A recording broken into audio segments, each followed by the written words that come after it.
Muungano wa uchapishaji vitabu nchini umetangaza hali ya tahadhari kuhusu ucheleweshaji wa uchapishaji na usambazaji wa vitabu vya gredi ya 10 vinavyohitajika kwa ajili ya utekelezaji wa mtaala mpya.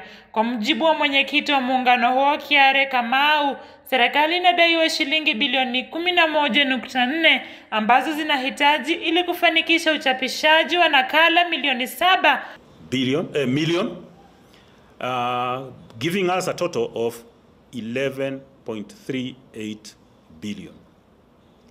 This debt, which is quite huge by any standards, has created a ripple effect across the entire book value chain. Kuchelewa kwa malipo kumetatiza mchakato mzima wa maandalizi ya vitabu, hali inayohatarisha mustakabali wa wanafunzi wa gredi ya 10 kote nchini. Total number of copies that we shall be supplying for grade 10, which need to be printed and distributed to all public schools by January 2026, is estimated at 7 million copies.